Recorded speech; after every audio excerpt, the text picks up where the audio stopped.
আসসালামু আলাইকুম রহমতুল্লাহি ওয়া বারাকাতুহু। ইন্নাল হামদুলিল্লাহ ওয়াসসালাতু ওয়াসসালামু আলা রাসূলিল্লাহ ওয়া বা'দ। প্রিয় দর্শক, এই মুহূর্তে টিভি সেটের সামনে যে যেখান থেকে যে মাধ্যমে আপনাদের প্রিয় চ্যানেল মোহনা টেলিভিশনের রমাদান মাসব্যাপী বিশেষ আয়োজন ভীম লিকুইড নিবেদিত রমজানের তাৎপর্য অনুষ্ঠানটি দেখছেন, আপনাদের সকলকে স্বাগত জানাই আজকের পর্বে। প্রিয় দর্শক, আজকে আমাদের আলোচনার বিষয় হলো হায় যদি মিনারের আহ্বানকে অনুভব করতে পারতাম। এ বিষয়ে আলোচনা করার জন্য আমরা স্টুডিওতে আমন্ত্রণ জানিয়েছি বিশিষ্ট আলেমেদিন, লেখক, গবেষক ও কলামিস্ট, ঐতিহ্যবাহী মিসবাহুল উলুম কামিল মাদ্রাসা ঢাকার সম্মানিত প্রধান মুহাদ্দিস মাওলানা মাহমুদুল হাসান। আসসালামু আলাইকুম ওয়া রাহমাতুল্লাহি ওয়া বারাকাতুহু। ওয়ালাইকুম আসসালাম ওয়া রাহমাতুল্লাহ। শেখ ভালো আছেন? আলহামদুলিল্লাহ, আপনি কেমন আছেন? আলহামদুলিল্লাহ আলা কুল্লি হাল। প্রিয় দর্শক, চলুন আমরা জেনে নেই মিনার থেকে কি ভেসে আসে আর কি অনুভব করার কথা ইসলাম বলেছে। আমরা মেহমানের কাছ থেকে জেনে নিই। শেখ, আপনি আমাদেরকে বলতেন, যদি একটু বলেন যে মিনারের আহ্বান বলতে আসলে আমরা কি বুঝি? জি, অনেক ধন্যবাদ আপনাকে। খুব সুন্দর একটি শিরোনাম আপনি আজকে দিয়েছেন এই আলোচনার জন্য। মিনারের সুর বা মিনারের আহ্বান সাড়া দেওয়ার জন্য এই গুরুত্বপূর্ণ শিরোনামটি চমৎকার হয়েছে। মিনারের সুর বা মিনারের আহ্বান বলতে আমরা আসলে যেটা বুঝি সেটি হলো মিনার থেকে মূলত আজান দেওয়া হয়। আর ইসলামী ঐতিহ্যের একটি স্মারক হলো এই যে মসজিদের মিনার থেকে ৫ ওয়াক্ত সালাতের জন্য আজান দেওয়া, যখন ৫ ওয়াক্ত সালাতের সময় হয়। বিশেষ করে জুমার দিনে যখন জুমার নামাজের জন্য যখন আজান দেওয়া হয় মসজিদের মিনার থেকে, সেটিও কিন্তু একটি চমৎকার আমাদের আহ্বান বা আমাদের জন্য ডাক, আমাদের জন্য আবহ তৈরি হয় চতুর্দিকে। জি, আর বিশেষ করে আমরা যখন সেই আজান বা সেই মিনারের সুরকে যখন আমরা আমাদের এই মসজিদের শহর, মসজিদের নগরী ঢাকায় যখন আমরা এটাকে কল্পনা করি, তখন তো এটা বলার অপেক্ষাই রাখে না যে যখন কোনো একটি নামাজ, ধরুন আপনি মাগরিবের সালাতের সময় হয়েছে, আপনি শুধু আজানই শুনবেন, মানে এই ব্যস্ত নগরীতে আপনি শুধু চতুর্দিক থেকে আজান শুনবেন, শুধু আজান আর আজান আপনার কানের ভিতরে।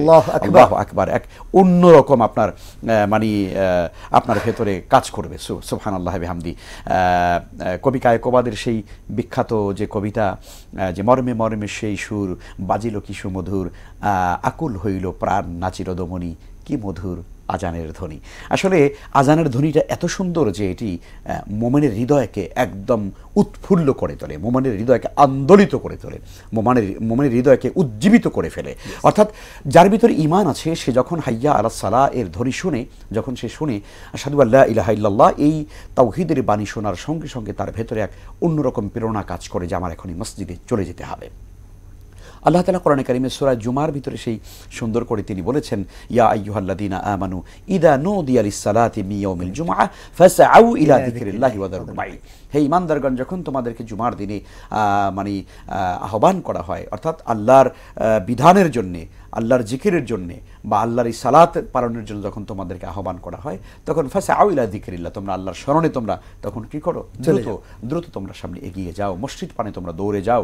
ওয়াদারুল বাই', আর তোমরা ব্যবসা বাণিজ্য দুনিয়াবি সকল কাজগুলোকে তোমরা পরিত্যাগ করো, যাতে করে এটি তোমাদের জন্য কল্যাণকর। যালিকুম খায়রুল লাকুম, এটি তোমাদের জন্য কল্যাণকর। ইন কুনতুম তা'লামুন, যদি তোমরা উপলব্ধি করো, যদি তোমরা বুঝার চেষ্টা করো। তার মানে হলো বাহ্যিকভাবে মনে হয় যে আরেকটু ব্যবসা করে নিই, বাহ্যিকভাবে মনে হয় আরেকটু পড়ে নিই, বাহ্যিকভাবে মনে হয় আরেকটু কাজ করে নিই, মসজিদে একটু পড়ে যাই, কিন্তু আল্লাহ তাআলা বলছেন না, যালিকুম খায়রুল লাকুম, এটি তো যখন আজান হয়ে যাবে মসজিদের দিকে দ্রুত ধাবমান হও, এটি তোমাদের জন্য কল্যাণকর যদি তোমরা উপলব্ধি করতে পারো। তো দর্শক শ্রোতা, খেয়াল করুন, এই আয়াতে কারিমার মধ্যে আল্লাহ তাআলা কিন্তু এই মেসেজটি দিয়েছেন যে নামাজের জন্য যখন জুমার দিন আহ্বান করা হবে, তখন তোমরা মসজিদের দিকে দ্রুত চলে যাও, দ্রুত এগিয়ে যাও আল্লাহর স্মরণে, আর এটি তোমাদের জন্য উত্তম এবং কল্যাণকর। দেখুন, কোনো মানুষ যদি সত্যিকারে ভালো মানুষ হতে চান, কোনো মুমিন যদি সত্যিকারে ভালো মুমিন হতে চান, কোনো মানুষ যদি আল্লাহ প্রেমে উজ্জীবিত হতে চান, কোনো মানুষ যদি দুনিয়ার জীবনে তার জীবনটাকে সুখময় করতে চান, পারিবারিক জীবনটাকে শান্তিময় করতে চান, এবং তিনি পরকালে আল্লাহর অনিন্দ্য সুন্দর জান্নাতের সেই সুনির্মল নেয়ামতের অধিকারী হতে চান, সবুজ উদ্যানের মালিক হতে চান, জান্নাতের সেই বসুন্ধরার মালিক হতে চান, আল্লাহ তাআলা তার অবশ্যই আমাদেরকে এই যে আজানের সুর বা মিনারের যে সুর, এই সুরে কিন্তু আমাদেরকে আহ্বানে আমাদেরকে সাড়া দিতে হবে। শেখ, খুব চমৎকার করে আপনি আমাদেরকে বলছিলেন। আমরা এবার আপনার কাছে যে বিষয়টা জানতে চাচ্ছি, মিনারের যে সুরটা আসে, এই সুরের শব্দগুলো একটু বিশ্লেষণ জানতে চাই। কি বলছেন মুয়াজ্জিন, আর মুয়াজ্জিনের দায়িত্ব কি, আর যিনি সুর শুনছেন তার দায়িত্বটা কি? অনেক ধন্যবাদ। যখনই আমরা আজানের যে কালেমাগুলো আমরা যখন শুনি, তখন সেটি ভেতরের এমন তাওহীদের কথা রয়েছে রিসালাতের কথা রয়েছে, ইসলামের ঈমানের পরে যে পাঁচ ওয়াক্ত একটা সালাতের শব্দ করে বলি মানে সালাতের যে মানে বিধান পালনের প্রতি যে আহ্বান, সেটিও কিন্তু আমরা এর মধ্যে দেখতে পাই। আমরা যদি প্রত্যেকটি বাক্যকে একবার মানে আলাদা আলাদা করে যদি বলি, তাহলে এভাবে বলা যায় যে আল্লাহু আকবার, আল্লাহু আকবার, অর্থাৎ আল্লাহ তাআলা তিনি মহান, আল্লাহ তাআলা তিনি শ্রেষ্ঠ, আল্লাহ গ্রেটেস্ট, অর্থাৎ আল্লাহর চাইতে বড় আর কেউ নেই। আল্লাহর প্রশংসা করা হচ্ছে, আল্লাহর শ্রেষ্ঠত্ব বয়ান করা হচ্ছে, যেটা কোরআনে কারীম আল্লাহ বলছেন রাব্বাকা ফাকাব্বির, তোমার রবের মানে বড়ত্ব তুমি বয়ান করো। তো সেটাই আমরা বলছি আল্লাহু আকবার, আল্লাহু আকবার, আল্লাহু আকবার, আল্লাহ বড়, আল্লাহ শ্রেষ্ঠ, আল্লাহ মহান। তার মানে হচ্ছে এই গোটা বিশ্ব জগতে, গোটা ইউনিভার্সের ভেতরে আল্লাহর চাইতে মহান আর কেউ নেই, আল্লাহর চাইতে বড় আর কেউ নেই।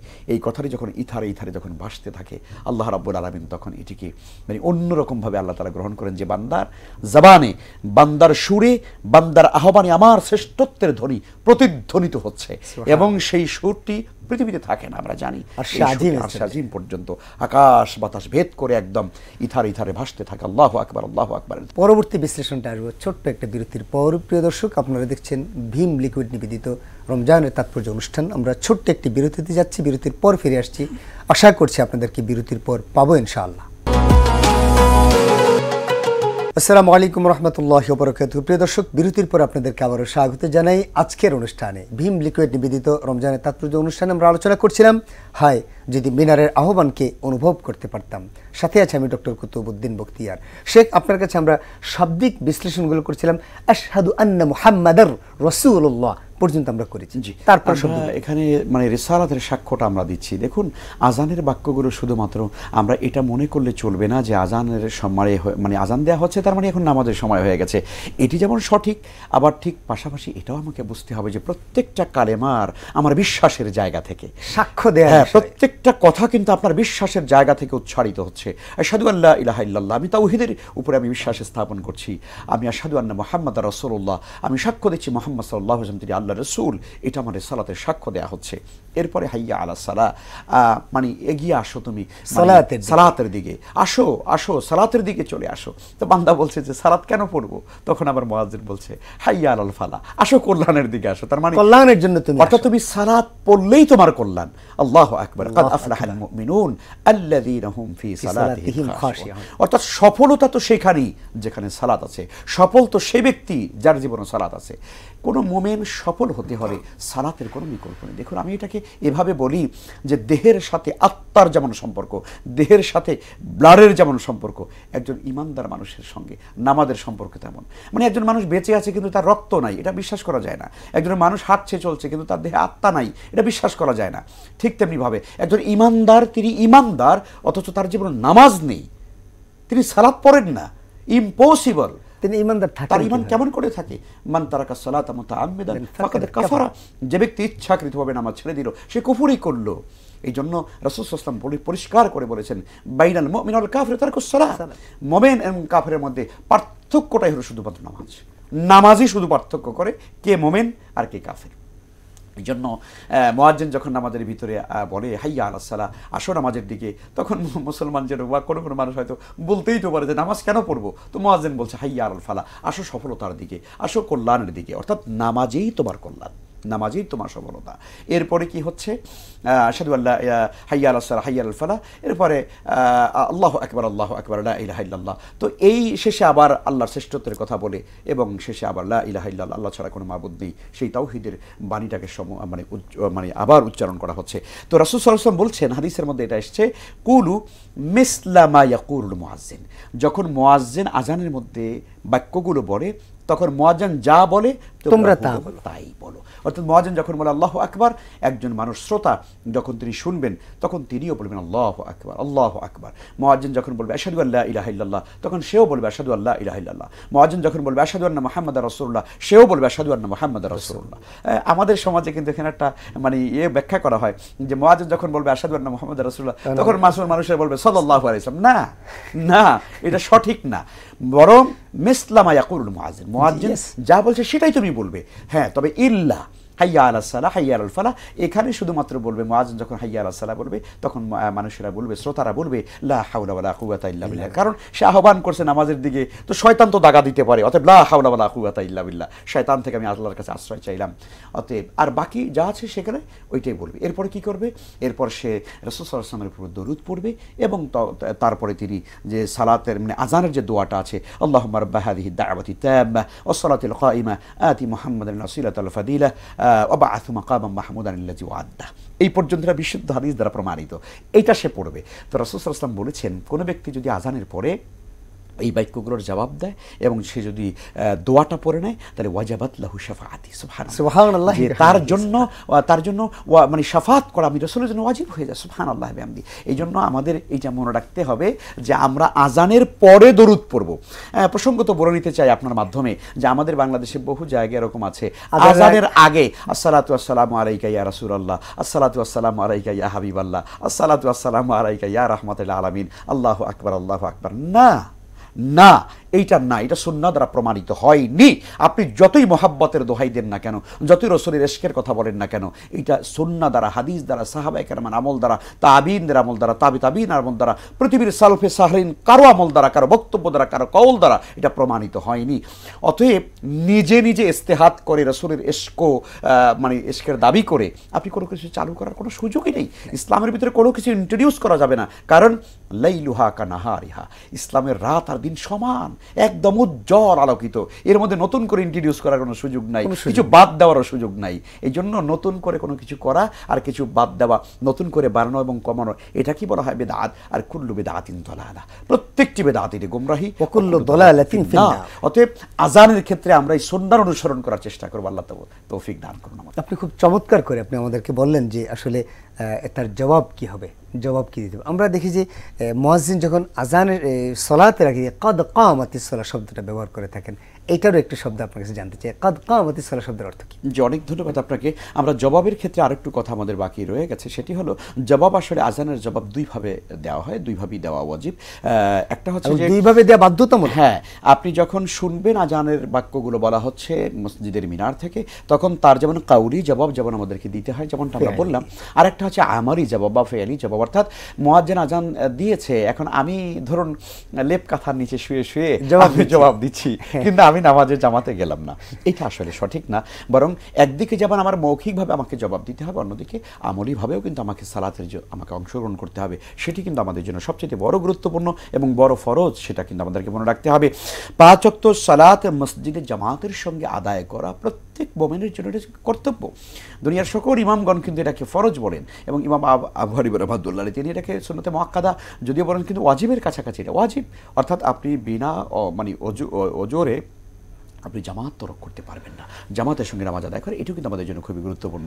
আর আপনি যে প্রশ্নটি করেছিলেন সেটি হলো যে আমরা কখনো কখনো আমরা আসতে চাই কদ কামাতিস সালাহ শব্দটা, এইটার অ্যানসারটা আমরা নিতে চাই ছোট্ট আরেকটা বিরতির পর। প্রিয় দর্শক, আপনারা দেখছেন ভীম লিকুইড নিবেদিত রমজানের তাৎপর্য অনুষ্ঠান। আমরা ছোট্ট আরেকটি বিরতিতে যাচ্ছি, বিরতির পর ফিরে আসছি। আশা করছি ইনশাআল্লাহ আপনাদেরকে আমরা বিরতির পর পাবো। আসসালামু আলাইকুম রহমতুল্লাহি ওয়া বারাকাতুহু। প্রিয় দর্শক, বিরতির পর আপনাদেরকে আবারও স্বাগত জানাই ভীম লিকুইড নিবেদিত রমজানের তাৎপর্য অনুষ্ঠান মোহনা টেলিভিশনের বিশেষ আয়োজনে। আমরা এই পর্যায়ে যে বিষয়টা আমাদের শেখের কাছে জানতে চাচ্ছি, শেখ আপনাকে আমরা বলেছিলাম যে কদ কামাতিস সালাহ শব্দটা মুয়াজ্জিন যখন সালাতের আগে যখন উনি ইকামাত দিয়ে থাকেন তখন তিনি এই শব্দটা ইউজ করে থাকেন। অনেক ধন্যবাদ।